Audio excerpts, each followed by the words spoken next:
Assalamualaikum warahmatullahi wabarakatuh.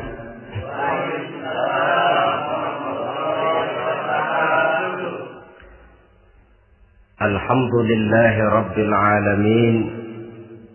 Wassalatu wassalamu ala ashrafil anbiya'i wal mursalin Sayyidina wa maulana Muhammadin wa ala alihi wa ashabihil mujahidin at-tahirin, amma ba'd. Saudara hadirin kaum muslimin rahimakumullah. Dalam kehidupan sehari-hari kita selalu berhadapan dengan dua hal yang berlawanan, dengan dua hal yang kontroversial kata orang sekarang, yang kita diharuskan memilih satu di antara kedua hal itu. Sejak kita bangun tidur sampai kita tidur lagi, selalu kita hadapi dua persoalan itu, yang benar dan yang salah, yang hak dan yang batil, yang pantas dan yang tercela, yang ma'ruf dan yang munkar.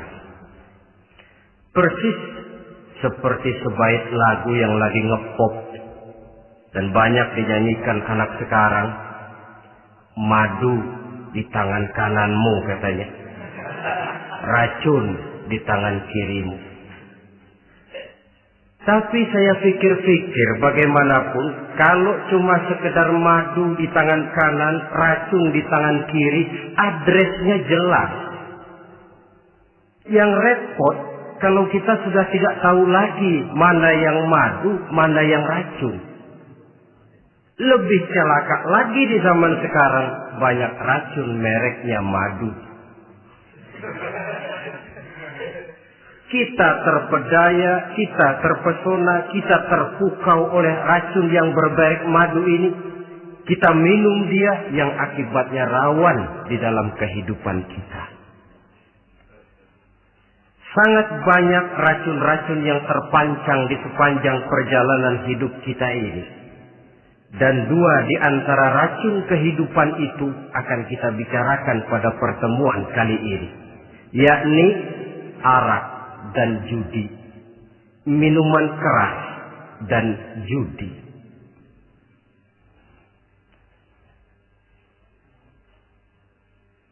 Sebagai yang kita maklum bahwa Islam bertujuan memelihara kemuliaan manusia yang diciptakan fi ahsani taqwim, dalam bentuk yang paling sempurna.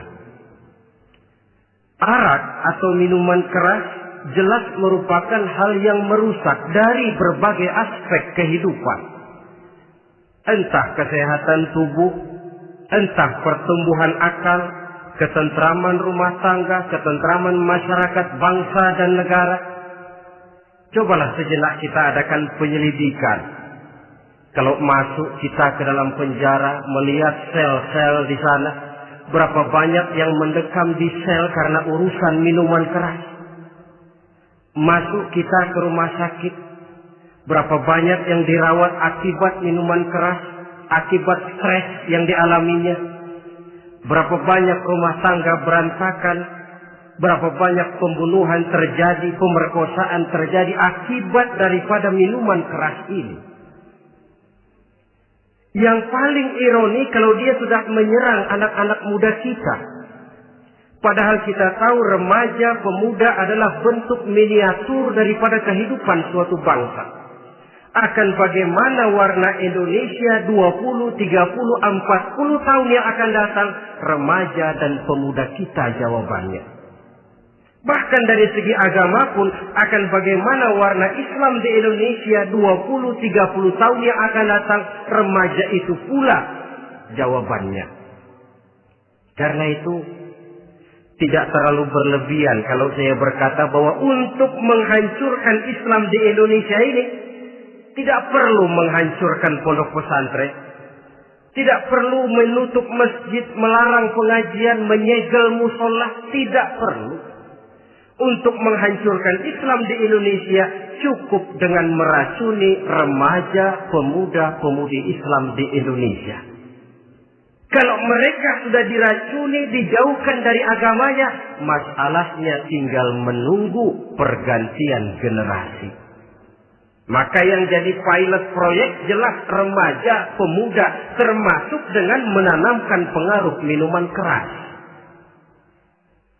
Ditanamkan ke tengah remaja kita ini untuk jauh dari tuntunan agama. Hei pemuda-pemuda Islam, kalau kau mau jadi pemuda modern, jangan dekat-dekat ke masjid. Masjid khusus 60 tahun ke atas. Sepertinya di depan masjid itu ada papan pengumuman masjid khusus 60 tahun ke atas. Baca Quran kolot. Seiring dengan itu lalu modernisasi diartikan dengan westernisasi. Kau tidak akan bisa jadi pemuda modern sebelum semua yang datang dari barat kau telan mentah-mentah. Kau harus bisa bergaul seperti orang barat, berumah tangga macam orang barat, makan minum seperti orang barat. Kalau nyanyi lagu barat yang orang lain gak ngerti, kamu juga gak tahu.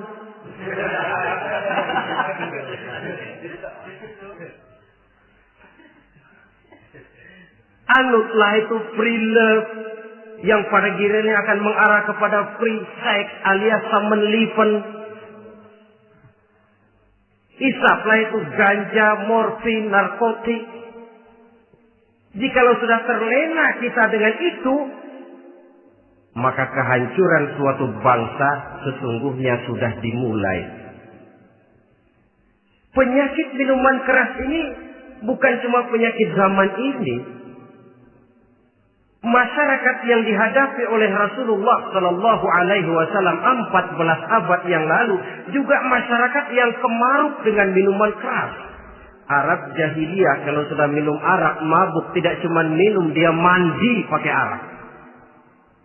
Sistem pendidikan yang disampaikan Islam bijaksana. Mula-mula diberikan gambaran bahwa arak itu walaupun ada manfaatnya tapi ada bahayanya, dan bahayanya jauh lebih besar daripada manfaatnya. Tahap kedua diberikan pesan jangan mendekati sholat dalam keadaan mabuk. Padahal sholat 1 hari 1 malam 5 kali artinya makin jauh saja dia dari arak itu.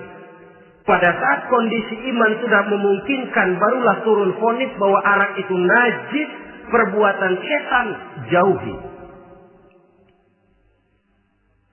Yang ironi yang saya katakan tadi, racun mereknya madu. Kadang-kadang kita dibuai dengan iklan yang tidak mendidik.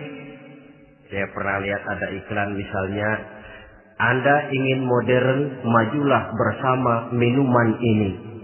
Atau minuman ini lambang pergaulan dunia yang maju. Modern diukur dari minuman. Yang jadi korban akhirnya remaja dan pemuda-pemudi kita. Saya teringat satu analisa dari Rasulullah Sallallahu Alaihi Wasallam. Beliau bersabda, "Inna min asratis sa'ah." Sesungguhnya di antara tanda-tanda kiamat. Apa kiamat itu? Dalam arti yang umum, kiamat itu saat di mana alam ini hancur, bumi gempa, air laut tumpah ke darat, gunung meletus, planet-planet bertabrakan, lalu semua yang bernama hidup mati. Itu kiamat beneran. Saya nggak mau cerita kiamat beneran, sebab saya sendiri nggak kepengen ngalamin. Yang sering kita ngalami ini kiamat kecil-kecilan, kiamat mini. Apa kiamat mini itu? Hancurnya sendi-sendi kehidupan sosial. Maksiat merajalela, munkarat menjadi-jadi. Yang ma'ruf dianggap munkar, yang munkar malah menjadi ma'ruf. Yang salah disanjung-sanjung, yang benar dicaci maki. Tuntunan dianggap tontonan, tontonan malah jadi tuntunan. Kan kiamat kalau sudah begitu. Penjungkiran nilai. Kenapa hal semacam ini bisa terjadi? Penyebabnya kata Nabi, pertama ayyurfa'al ilmu.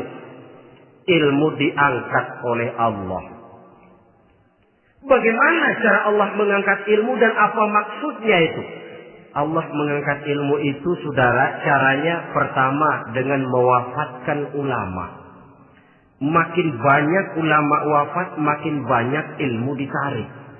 Yang kedua, kurangnya minat orang untuk belajar agama. Kalau sudah klop macam itu, artinya agama sudah disudutkan ke pojok-pojok kehidupan. Agama cuma sekedar tinggal dekorasi. Agama cuma seminar, cuma kongres, cuma muktamar. Tapi bahwa agama merupakan realita dalam kehidupan, itu tidak pernah terwujud. Kalau ulama sudah tiada, minat orang belajar agama berkurang, maka ajaran Allah tidak lagi didenungkan orang. Dikala itu, wa yuzharul jahlu, akan muncullah kebodohan. Nampak kebodohan di mana-mana. Muncul permissive society, masyarakat yang merasa boleh hidup dengan kaidah serba boleh. Tidak ada halal, tidak ada haram. Tidak ada hak, tidak ada batil. Semuanya serba boleh. Kalau sudah begitu kondisi masyarakat, terjadilah apa yang dianalisa oleh Nabi. Dikala itu, wayabsu zina. Zina dikerjakan berterang-terangan. Orang sudah tidak punya malu. Hidupnya sudah pakai prinsip punya kuping kebo. Punya muka tembok. Punya kulit badak. Kalau juga dikasih tahu, malu dong kau tinggal serumah belum nikah. Malu sama siapa? Masyarakat. Allah, masyarakat cuek aja.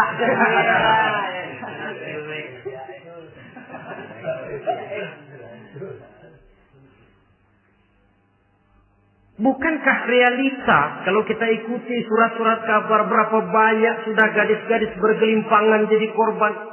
Berapa banyak bayi-bayi yang lahir ke alam ini tanpa harus tahu kemana dia mesti manggil bapak. Yang akhirnya mengalami ketrakisan, dimasukkan ke dalam kantong plastik, dibuang ke tempat sampah. Kalau itu sudah terwujud, muncul efek negatif yang kedua. Wa yushrabal khamr. Arak, minuman keras jadi kebanggaan.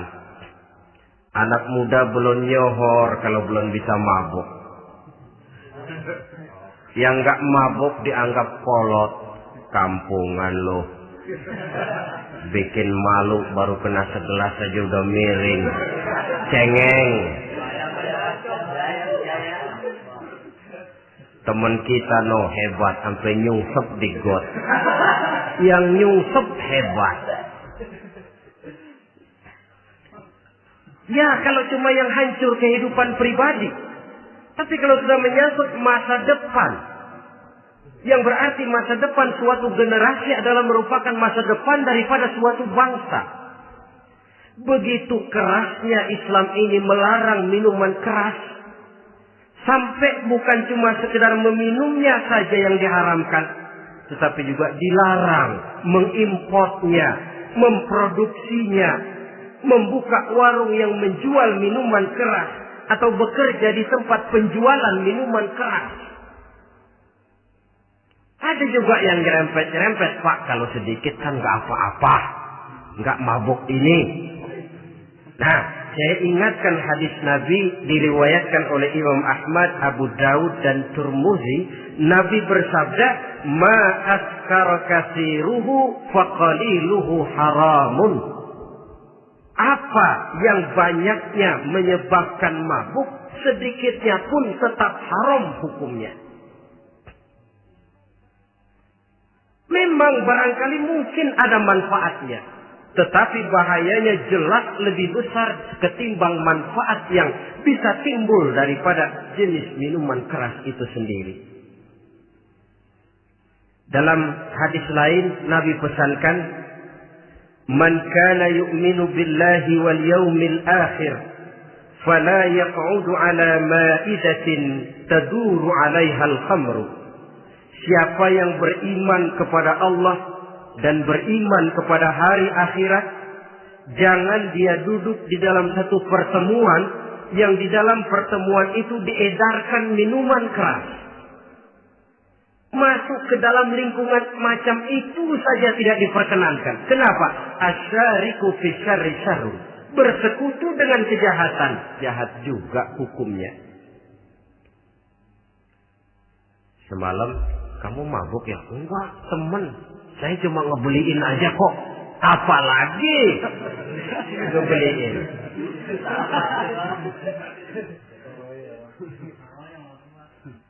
Sebab apa? Dalam keadaan mabuk, orang tidak lagi bisa berpikir secara logik. Daya kontrol hilang, artinya perbuatan sudah tidak terkontrol lagi. Yang pertama. Yang kedua, IQ tidak akan tumbuh dan berkembang secara normal seperti yang kita harapkan. Yang ketiga, harga diri akan runtuh hancur di tengah masyarakat. Bayangkan kalau tengah malam kita digotong orang diantar ke rumah kita. Dengan kondisi macam itu masih punya muka kita untuk tegak di tengah masyarakat. Masih punya harapan kita untuk tumbuh menjadi pemimpin sementara orang terkenang. Ini kan yang kemarin malam gua gotong, dia lagi mabuk. Harga diri, kepribadian. Jangan lupa saudara, kita hidup di tengah masyarakat. Masyarakat itu punya hukum yang tidak tertulis, tapi lebih kuat dan lebih kejam daripada hukum tertulis. Orang bilang, sekali arang tercoreng di dahi, seumur hidup orang akan tetap ingat. Makanya Rasulullah dalam hadis memberikan tamsil untuk adik-adik remaja muslim ini, masalul mu'min kamasalin nahli.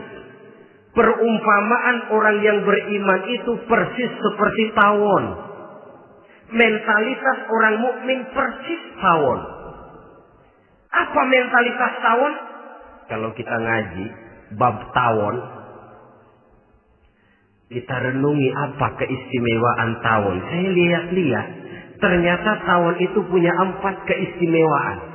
Pertama, tawon itu yang dihisap selalu saripati bunga. Bagus makanannya. Belum pernah tawon keliru makan. Saya belum pernah dengar kok ada tawon makan tahu.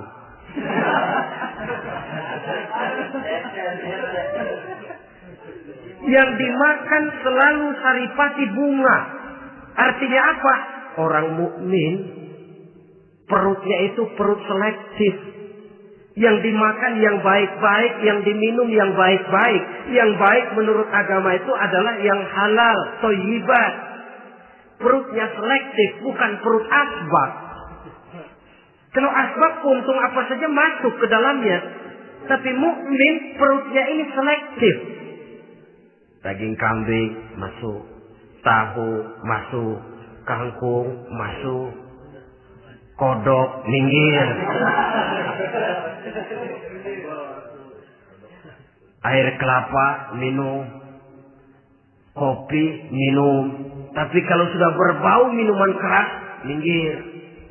Sebab apa? Makanan dan minuman yang kita masukkan ke dalam perut besar ini akan digiling dalam perut besar,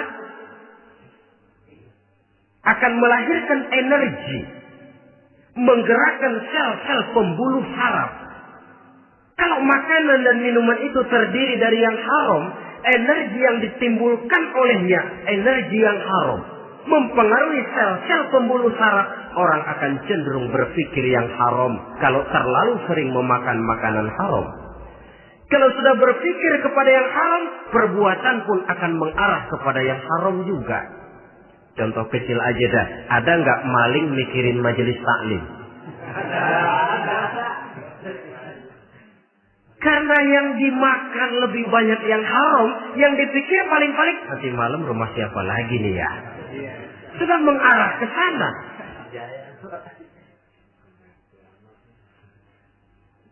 Saripati bunga yang dimakan tawon itu. Lalu tawon yang kedua saya lihat yang dikeluarkan selalu madu. Artinya apa orang mukmin itu? Kalau dia berkata, perkataannya mengenakan orang. Kalau dia berbuat, perbuatannya membawa manfaat bagi orang. Kalau kakinya melangkah tentu ke tempat yang ada gunanya. Yang dikeluarkan madu, bukan racun. Indah tawon itu. Yang ketiga, tawon saya lihat, kemanapun dia hinggap, tidak ada dahan patah. Artinya apa? Orang mukmin dimanapun dia tinggal, kemanapun dia pergi, pantang jadi biang kerok buat lingkungannya. Pantang menimbulkan kerusuhan dan keonaran. Tidak ada cabang patah dimanapun tawon hinggap. Tapi juga yang keempat, saya lihat-lihat tawon itu, jangan coba-coba diusik. Satu kali dia diusik, kemana orang lari? Nyilem masih ditungguin. Tawon. Tapi kalau nggak diusik, nggak ada tawon usil ke pasar nyariin orang. Ketika dia diusik, inilah saatnya saya harus mempertahankan kehormatan diri saya. Dia pun bangkit. Artinya apa? Orang mukmin tidak boleh nyari-nyari musuh. Tapi ketemu musuh tidak boleh lari. Musuh jangan dicari, bertemu pun jangan lari. Mentalitas orang mukmin seperti tawon. Yang dimakan baik, yang dikeluarkan baik. Kemana dia tinggal tidak menimbulkan keonaran buat masyarakat. Tapi juga sanggup menjaga dan mempertahankan kehormatan dirinya. Kalau konteksnya dengan masalah yang sedang kita bicarakan, minuman keras. Saya katakan tadi, kita kadang-kadang salah pilih. Tertipu oleh racun yang bermerek madu. Ada minuman empuk, nyari yang keras. Salah pilih. Ketahuan orang bikin pel buat anjing. Manusia yang nelen. Akhirnya miring kayak anjing. Saudara, mari kita renungi An-Nisa ayat 140. Allah Subhanahu wa ta'ala mengingatkan, "Qad nazzala 'alaikum fil kitab أن إذا سمعتم آيات الله يكفر بها ويستهزأ بها فلا تقعدوا معهم حتى يخوضوا في حديث غيره إنكم إذا مثلهم." Sungguh kata Allah, telah diturunkan kitab Al-Quran ini kepada kamu, yang apabila kamu dengar ayat-ayat Allah itu diingkari orang, diejek-ejek orang, fala taqudu ma'ahum, jangan kamu duduk bersama orang-orang semacam itu. Bagaimana mengejek ayat-ayat Allah misalnya? Tahu kalau minuman keras itu diharamkan, tapi masih minum juga, itu kan mengejek ayat namanya. Duduk di majelis semacam itu dilarang oleh Quran. Kenapa? Innakum idzam misluhum. Kalau kamu juga duduk di majelis semacam itu, kau dan mereka sama saja, kata Quran. Sama saja. Tahu kalau minuman yang memabukkan itu diharamkan agama, tapi minumnya juga mengejek ayat Allah.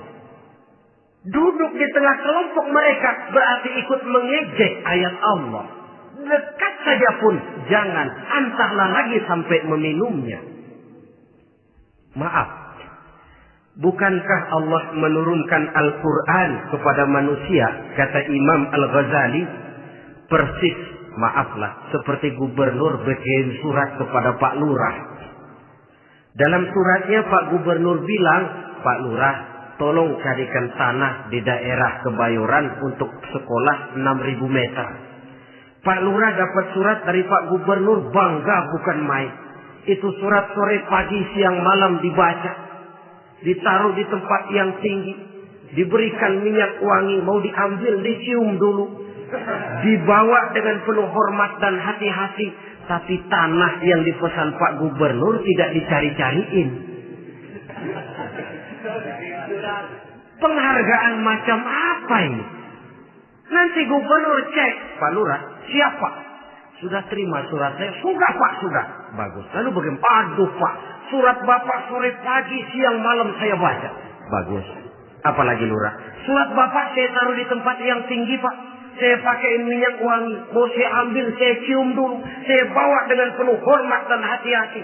Bagus Lurah. Kau memang hormat sama atasan. Cuman Lurah, tanahnya udah dicariin belum? Nah yang itu belum tuh Pak. Belum. Kata Gubernur, bagus Lurah. Besok berhenti lo ya.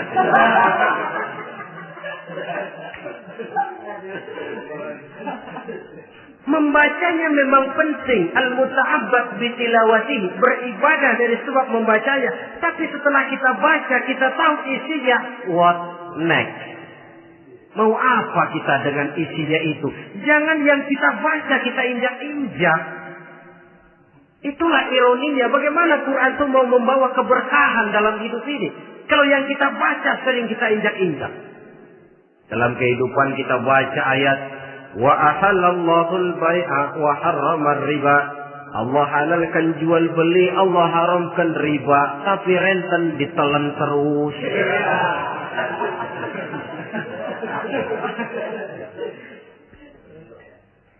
Kita baca ayat wa'tasimu bihablillahi jami'an wa la tafarraqu. Berpegang teguhlah kamu kepada tali Allah, jangan bercerai-berai. Tapi sesama muslim pelotot-pelototan jalan terus. Janganlah yang sesama muslim kadang-kadang yang mengklaim dirinya sebagai pemimpin Islam kelihatannya juga sikut-sikutan jalan terus.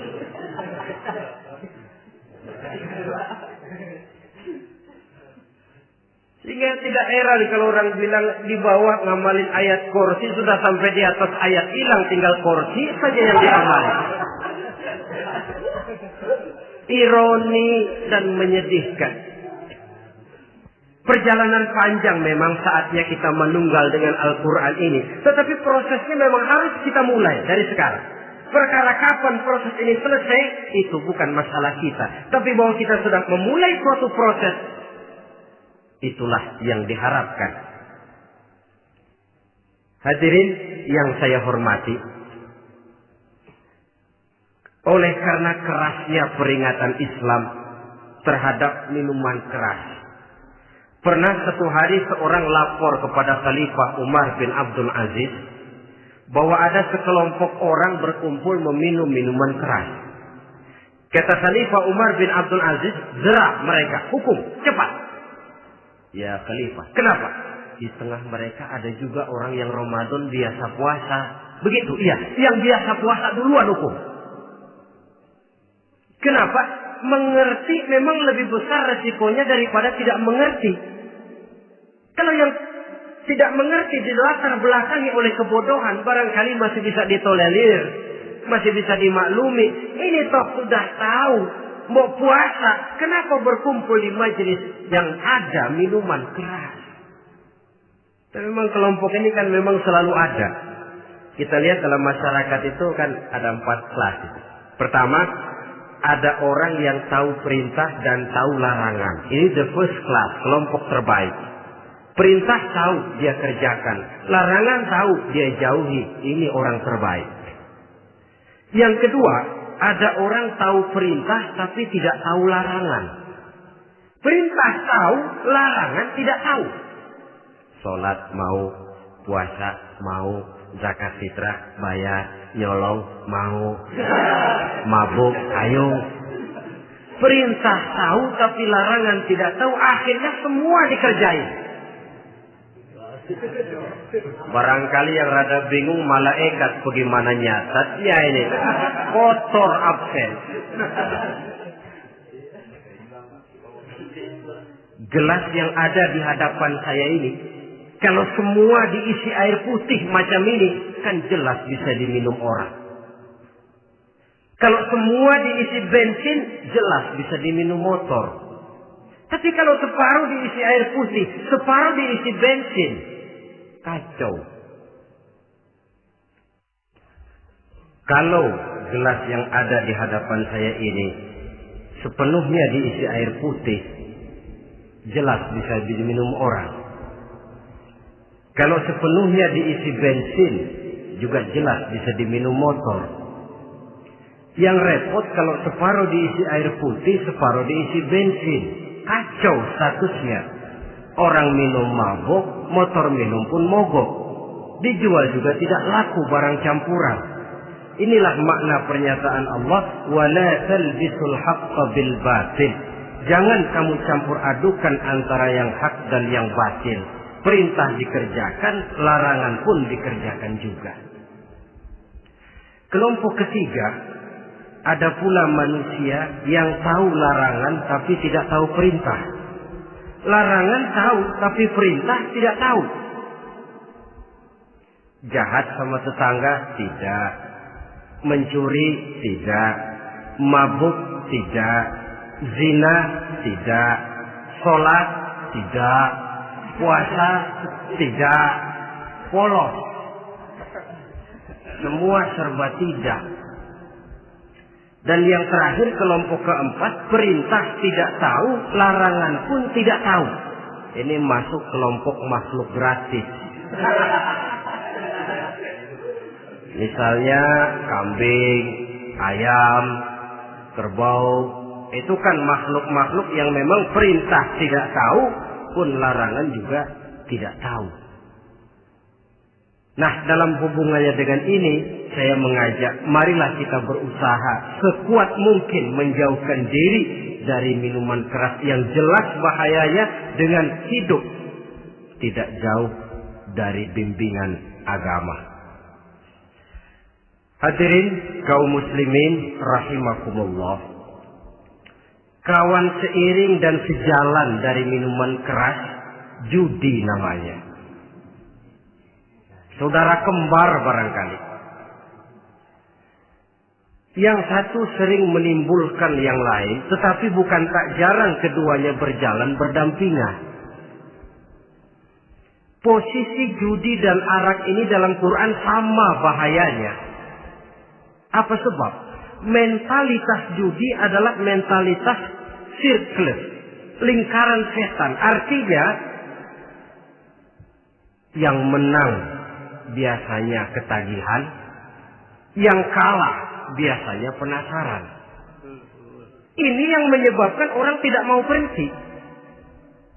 Kalau dia menang, dia ingin mencoba untuk menang dalam jumlah yang jauh lebih besar lagi. Kalau dia kalah, dia penasaran, kenapa hari ini kalah? Barangkali sial, besok malam saya tebus. Mental semacam ini memang sulit untuk berhenti.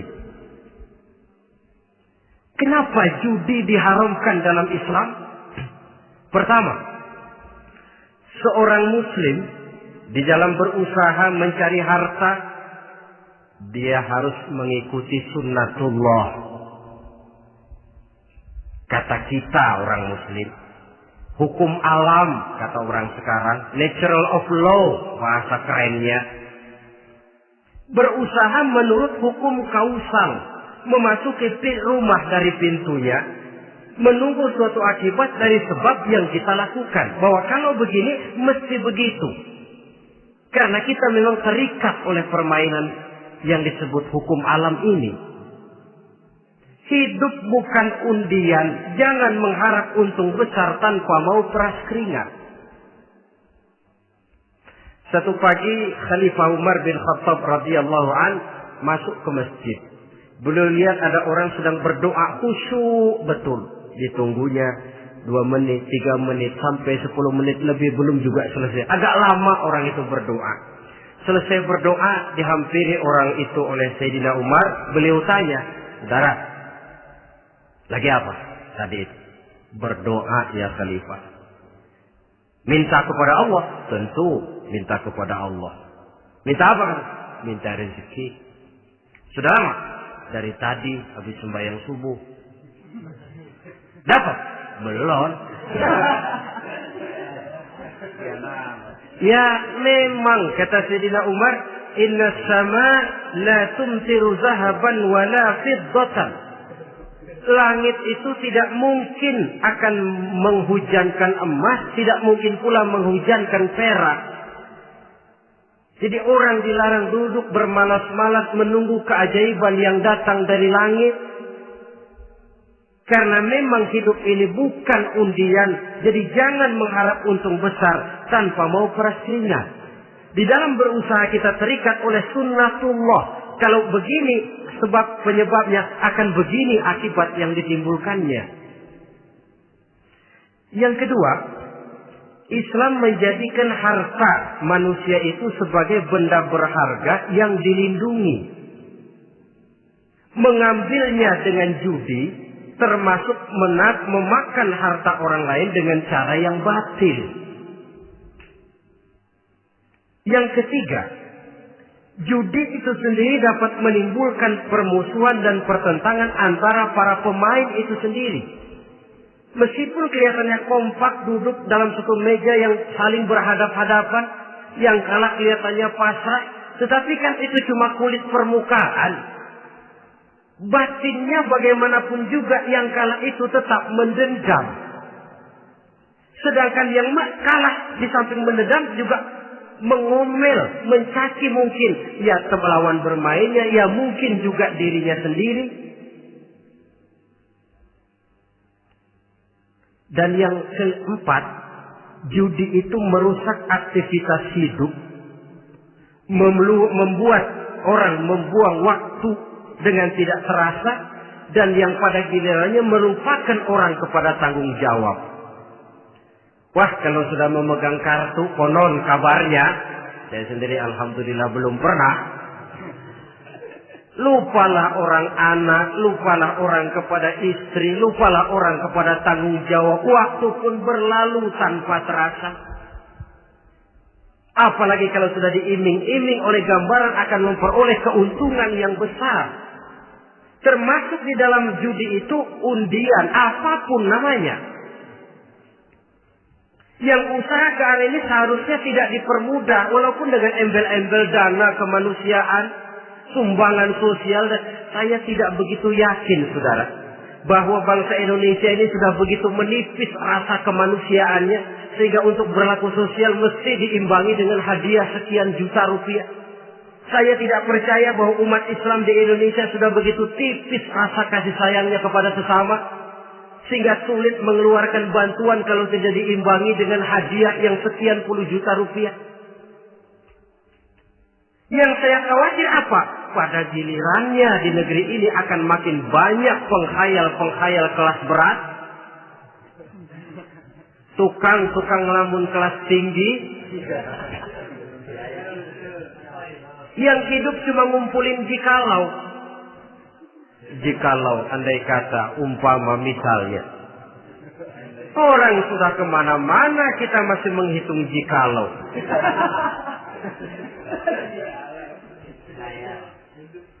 Orang boleh saja mengharap burung terbang tinggi, tapi punai di tangan jangan dulu dilepas. Artinya idealisme silahkan terbang setinggi langit, tapi kaki harus tetap berpijak di alam realita. Bahwa memang lebih baik makan singkong dalam kenyataan daripada makan roti tapi ngimpi.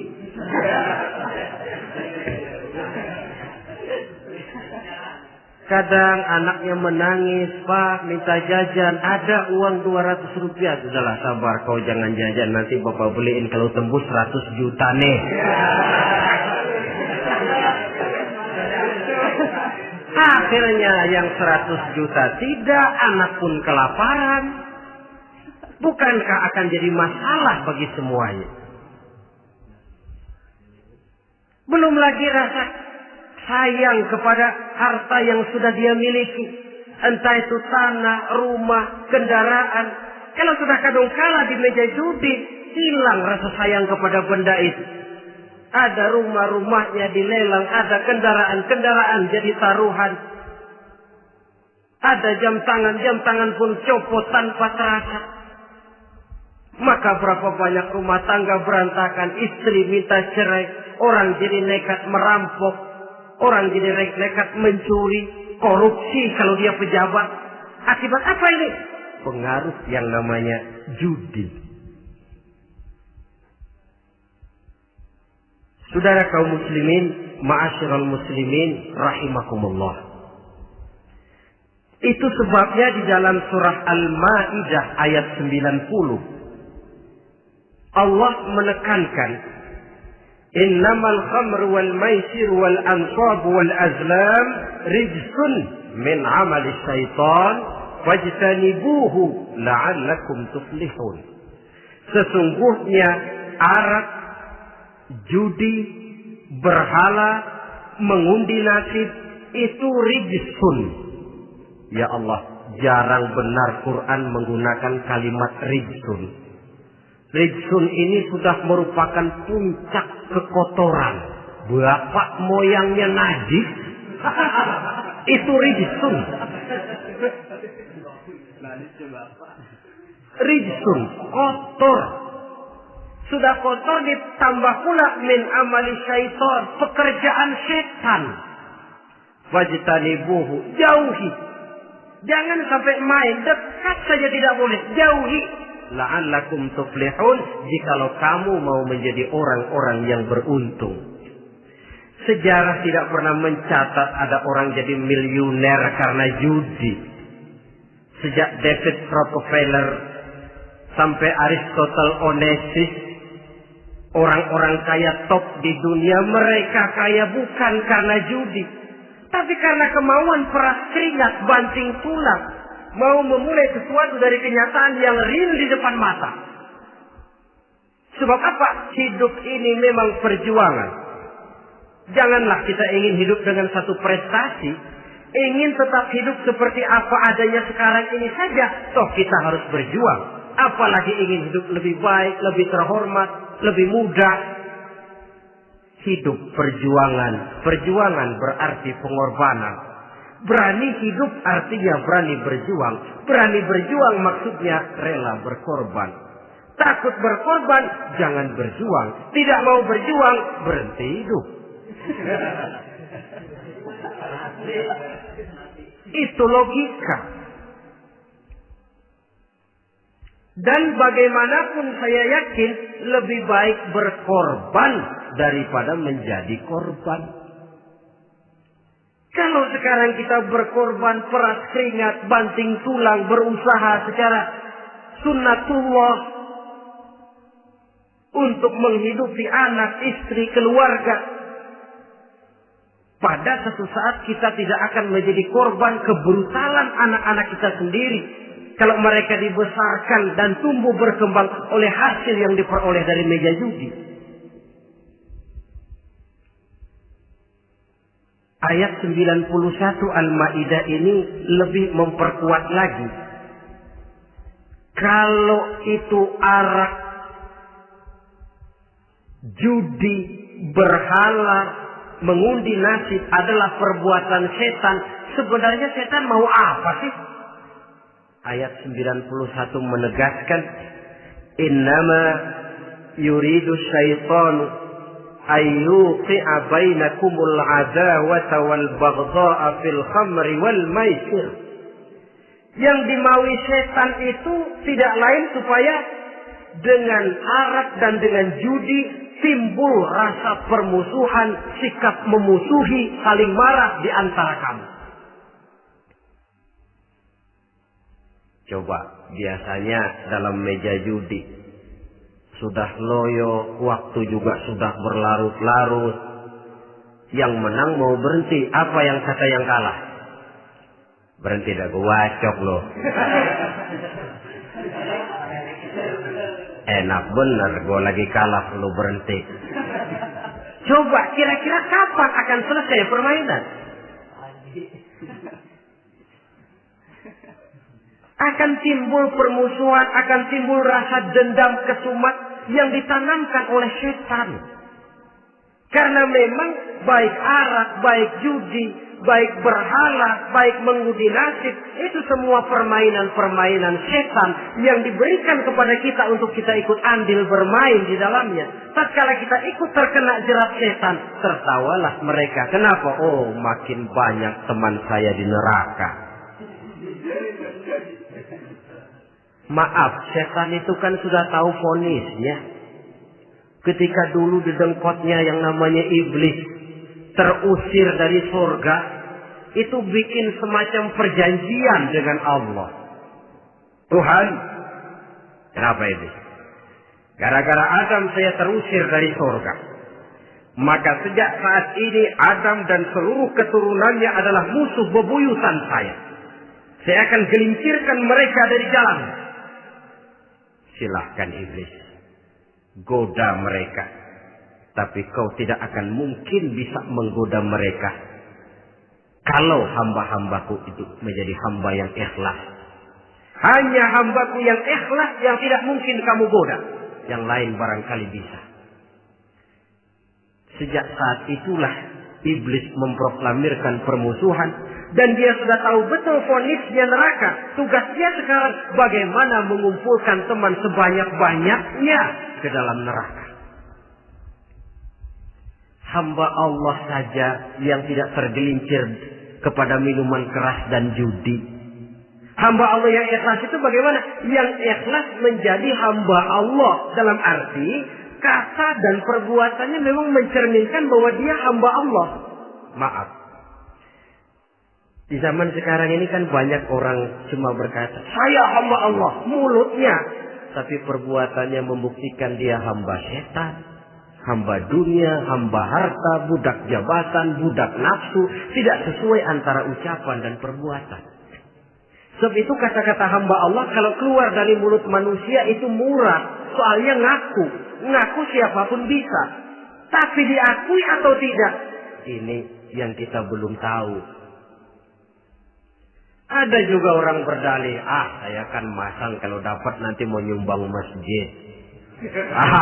Barangkali aja kalau nyumbang masjid disoriin dikit sama Tuhan.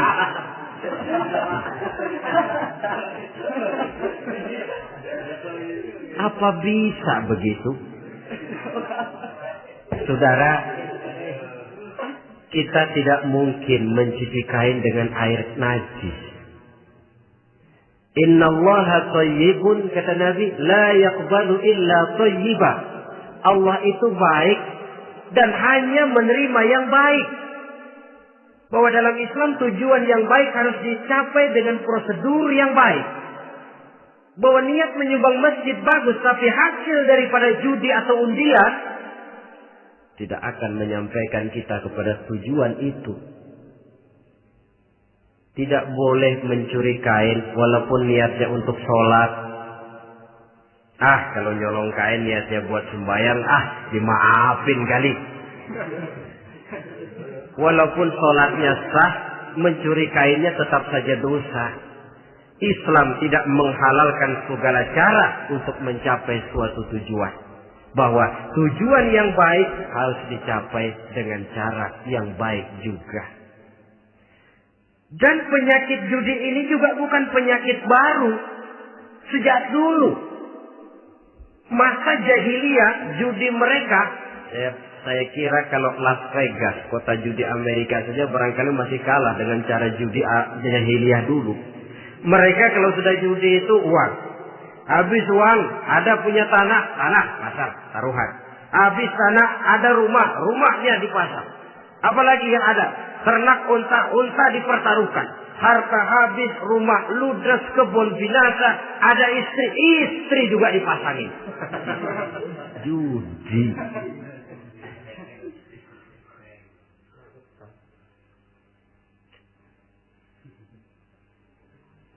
Kita sebagai muslim oleh Al-Quran dijelaskan orang yang mempunyai dua tujuan hidup. Pertama tujuan jangka pendek. Yang kedua tujuan jangka panjang. Tujuan jangka pendek dunia dan seluruh isinya. Tujuan jangka panjang adalah akhirat dan ridho Allah. Ini yang terpantul dalam doa setiap kita. Rabbana atina fid dunya hasanah wa fil akhirati hasanah. Tercapai tujuan jangka pendek di dunia hasanah dan tujuan jangka panjang wa fil akhirati hasanah. Untuk mencapai tujuan jangka pendek, merangkul dunia dan seluruh isinya, apa yang jadi modal utama? Pertama, pendidikan. Makin tinggi jenjang karier pendidikan yang kita tempuh, rasa-rasanya makin mudah menjangkau dunia dan isinya. Yang kedua, pengalaman. Tenaga-tenaga expert masih tetap diperlukan. Makin banyak pengalaman, makin mudah menjangkau dunia. Yang ketiga, dan ini ada tapi tidak bisa dijadikan pegangan, faktor nasib. Faktor kebetulan. Ada, tapi tidak bisa dijadikan pegangan mutlak. Pendidikan, pengalaman, ingin menjangkau fid dunia hasanah. Ini modal utama. Lalu untuk mencapai fil akhirati hasanah, prestasi ibadah. Bagaimanapun tinggi pangkat dan jabatan kita, bagaimanapun banyak gelar kita sandang, tanpa prestasi ibadah, nol besar kita dalam pandangan Allah. Itu sebabnya kita sholat. Jadi tidak beralasan kalau orang ditanya, kenapa sih kamu nggak sholat? Ah, tetangga saya sholat melarat terus. Memang sholat itu bukan untuk mencari uang kok. Kalau ada orang yang rajin sholat, rezekinya kelihatan lancar, itu cuma sekedar persekot. Uang muka, cashnya tetap di akhirat nanti. Efeknya apa? Karena kita punya tujuan jangka panjang, mengharap ridho Allah di akhirat. Cara kita mencapai tujuan jangka pendek dibatasi oleh pertanyaan, Allah ridho apa enggak? Kita cari uang, tapi pertanyaan pokok, Allah ridho enggak cara ini? Kita mengejar kedudukan, tapi Allah ridho enggak dengan cara ini? Ini yang menyebabkan kita lantas tidak lalu menghalalkan segala cara. Yang penting tujuan tercapai cara apapun halal. PKI. Kan cuma PKI yang berprinsip asal tujuan tercapai cara apapun halal.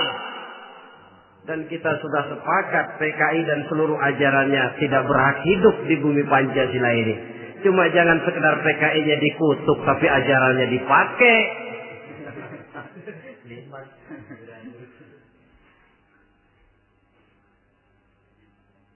Nah, untuk mencapai dua tujuan ini, Islam mengajarkan sistem keseimbangan. Sehingga Nabi sabdakan, "I'mal li dunyaka ka'annaka ta'ishu abada, wa'mal li akhiratika ka'annaka tamutu ghada." Bekerjalah buat duniamu seolah-olah kau akan hidup untuk selamanya, tetapi bekerjalah untuk akhiratmu seolah-olah kau akan mati besok. Jadi kalau kita sudah sholat menghadap Allah, usolli fardhu maghrib, Allahu Akbar, ingat seolah-olah kita akan mati besok supaya timbul khusyuknya. Tapi kalau kita sudah bekerja, kuliah, bekerja, belajar di tempat tugas, ingat seolah-olah kita akan hidup selamanya supaya timbul gairah kerja. Jangan dibalik. Di kantor ingat mati, lemas terus. Ngapain kerja sungguh-sungguh bakalan mati. Lagi sholat ingat Duta Merlin, Altiron Plaza, ya kacau. Salah pasang, tidak pada tempatnya. Untuk mencapai fid dunia hasanah ini, Islam mengajarkan tempuh jalur yang mengikuti sunnatullah. Itu yang dihargai oleh agama. Terikat oleh hukum kausal bahwa kalau ini yang saya usahakan hasilnya akan begini. Perkara nanti hasil tidak seperti yang kita harapkan, baik sangkalah kita kepada Allah. Sebab kita tidak tahu rahasia apa di belakang itu. Kadang orang mengeluh, habis saya rajin sholat tapi rezeki seret, berhenti aja dah. Kita tidak tahu rahasia di belakang itu. Pernah hadirin, satu hari seorang petani, dia selesai bekerja di ladang, istirahat. Dia tidur di bawah sebuah pohon beringin.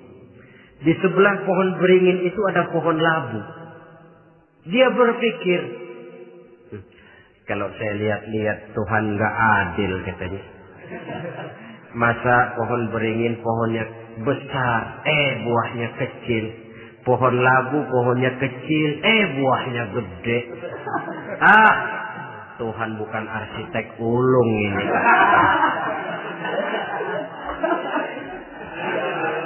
Mestinya supaya enak dilihat, beringin yang pohonnya besar buahnya sebesar buah labu. Pohon labu yang pohonnya kecil buahnya kecil saja sebesar buah beringin. Tidak adil Tuhan. Baru dia selesai berpikir Tuhan tidak adil, jatuh sebutir buah beringin tepat menimpa hidungnya. Dia terkejut. Astagfirullahaladzim. Kalau begitu saya sadar katanya, Tuhan benar-benar adil. Coba kalau buah beringin segede buah labu. Waduh, kayak apa muka saya ini?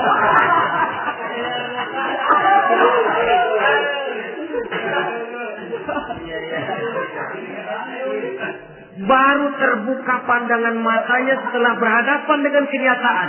Baru keluar respek. Allah benar-benar adil.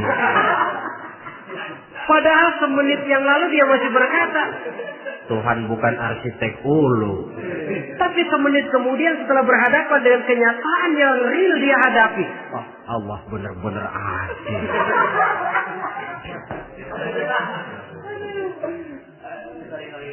Itulah kehidupan ini.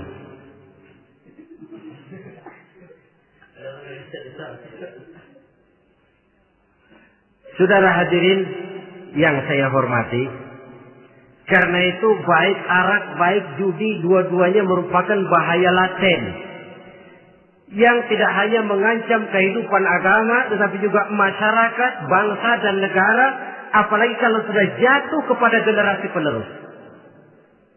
Dan yang bagaimanapun juga saya berpikir sebenarnya remaja, pemuda, pemudi kita cuma korban dari suatu sistem. Sebab ini merupakan tanggung jawab bersama. Ulama mubalik macam saya paling wewenangnya cuma ngomong. Yang punya SK untuk memberhentikan pabrik minuman keras itu kan Menteri Perindustrian. Tangan-tangan eksekutif. Sehingga kalau Nabi katakan, Man ra'a minkum munkaran falyughayyir biyadihi wa illam yastati' fa bilisanihi wa illam yastati' fa biqalbihi. Apabila salah seorang kamu melihat suatu kemunkaran, termasuk minuman keras dan judi di dalamnya, rubah itu. Dengan cara apa? Kalau kau mampu dengan tangan, artinya power, kekuatan. Kalau dengan tangan tidak mampu, ini orang kalau gue pukul gue yang melintir. Umpamanya, fabilisan nih, dengan lidah ngomong.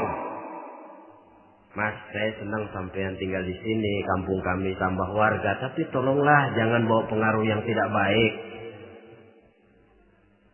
Kalau ternyata bicara pun tidak berani, fabiqalbi, cukup dalam hati, sekurang-kurangnya tidak ikut membenci kemungkaran dalam hati, itulah kadar iman yang paling lemah. Ini secara umum. Tapi kalau hadis ini kita mau adakan semacam, katakan description of job, bahasa kerennya, kita adakan pembagian tugas. Siapa yang harus merombak kemungkaran dengan power? Penguasa, pemerintah, sebab dia punya aparat. Siapa yang merombak kemungkaran dengan lidah? Ulama, kiai, mubalik, ngomong. Siapa yang hanya merubah kemungkaran dalam hati? Kita umumnya rakyat lemah ini. Yang mau ngomong gak berani, tapi hati pegel. Nah, kalau sudah ada pembagian tugas semacam itu, insya Allah masing-masing akan berjalan pada relnya.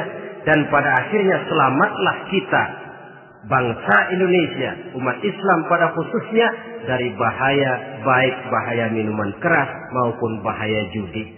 Menyelamatkan bangsa dan yang lebih lagi menyelamatkan masa depan kita.